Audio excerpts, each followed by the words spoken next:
Encontramos nuevamente en la Escuela Judicial, en el programa de entrevistas que le estamos haciendo a nuestras personalidades más destacadas que nos han visitado en los últimos tiempos. El doctor Carl August von Sachsen, él es profesor de la Universidad a Distancia de Hagen en Alemania y lo tenemos esta tarde para hacerle algunas preguntas.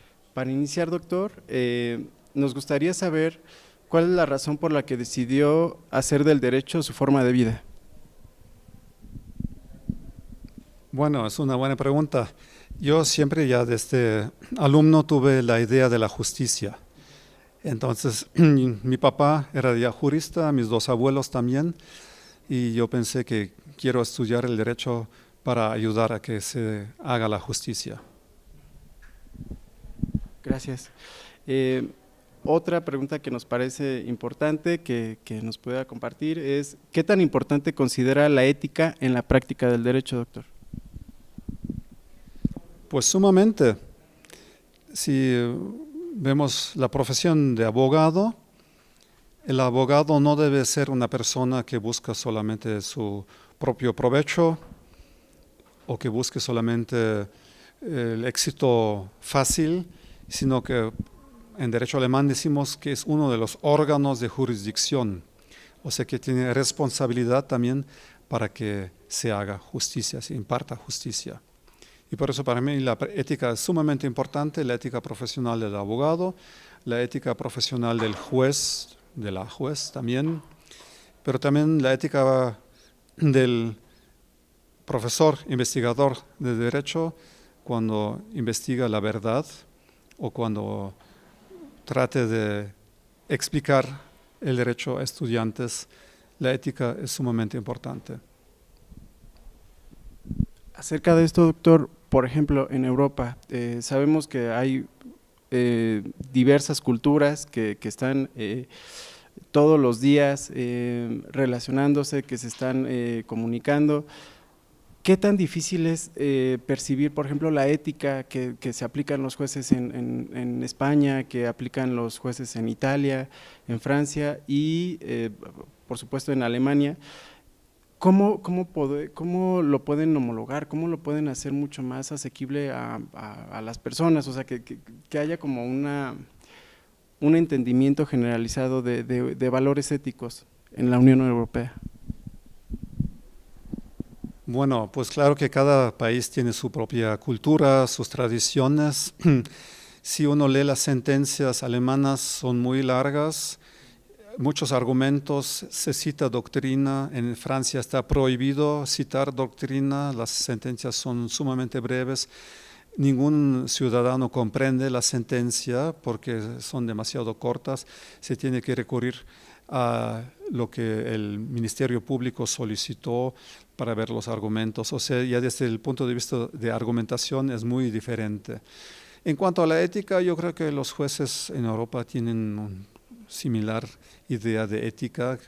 Los unos, por ejemplo, en Alemania, se da mucho peso a la independencia de los jueces a raíz de las experiencias que se tuvieron en las dos dictaduras de nazi y comunista, donde los jueces eran solamente títeres del Estado, y por eso la independencia del juez en Alemania juega un papel sumamente importante. Y, por ejemplo, jueces a los que se les exige que trabajen más, regularmente interponen recursos constitucionales diciendo que se viola su independencia. Los jueces españoles también tienen una ética muy fuerte.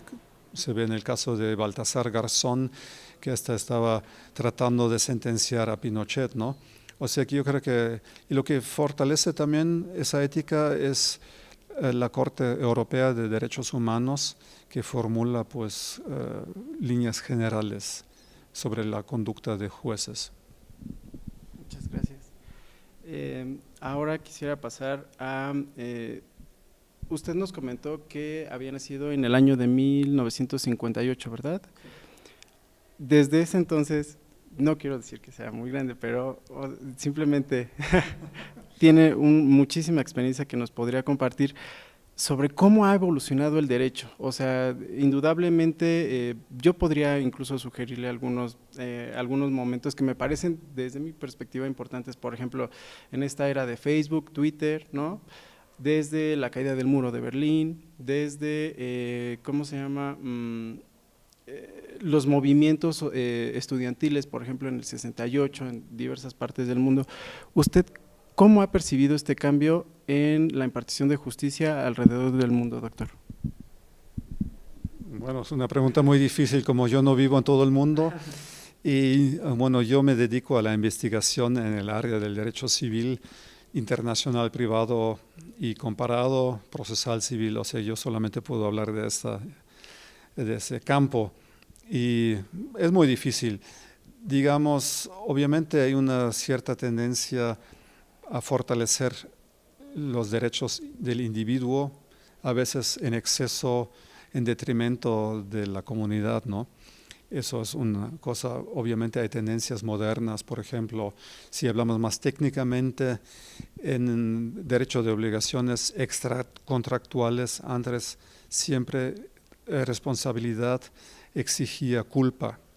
Y eso se está mitigando cada vez más. En Francia tenemos ya la responsabilidad objetiva.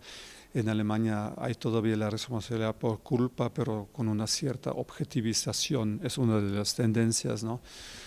Después también, obviamente, una de las fuertes tendencias es la protección al consumidor, que en Alemania solamente se inició a raíz de la legislación europea. Todo el impulso vino de las directivas europeas.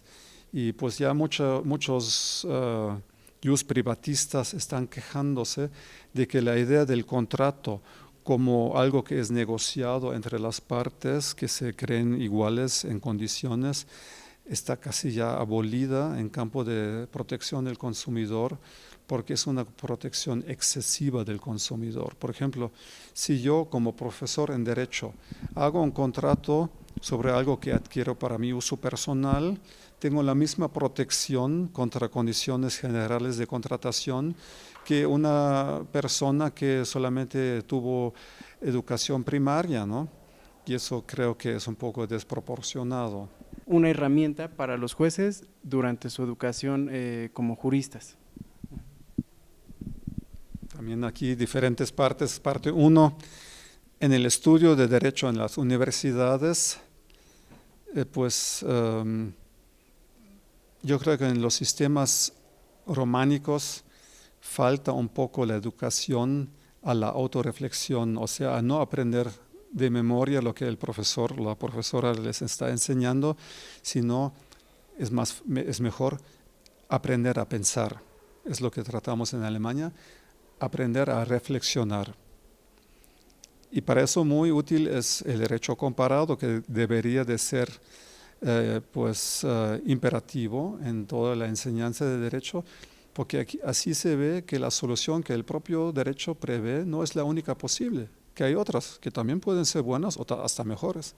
O la enseñanza de la historia del derecho, porque casi todo nuestro derecho civil tiene sus bases en el derecho romano, ¿no? Entonces, reflexionar. Y obviamente el juez también tiene que reflexionar, ¿no? Eso sí.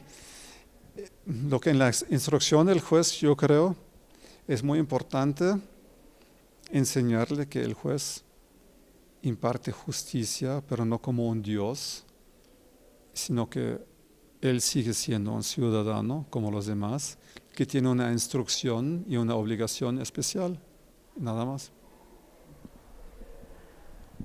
Y finalmente, doctor, ¿cuál cree que es el reto para los jueces, pero en general para la justicia en el siglo XXI? Grandes preguntas, muy difíciles de contestar. Eso sí que son muchos, ¿no? Por ejemplo, todas esas evoluciones en materia de derecho familiar que estamos teniendo, ¿no? Cómo reaccionar ante nuevas ideas de matrimonio, de fecundación asistida, todo eso, esos son grandes retos en materia de derecho familiar. en materia de derecho contractual, pues llegar a un mejor equilibrio entre protección de consumidores, pero también la otra parte del contrato merece ser protegida, o sea, equilibrios, ¿no? La conciencia de que todo derecho está fundado en la Constitución, en los derechos humanos, sin ser excesivos, ¿no? Por ejemplo, la cláusula pro homine en la Constitución mexicana es muy buena, pero hay también resultados excesivos. O sea, el juez siempre tiene el mismo papel, sea con los romanos, sea en el siglo XX, XXI, XXV, si lleguemos hasta el siglo XXV, impartir imparcialmente justicia al caso. Le agradecemos, doctor, por sus palabras y esperamos muy pronto nos vuelva a visitar en esta su casa, la Escuela Judicial.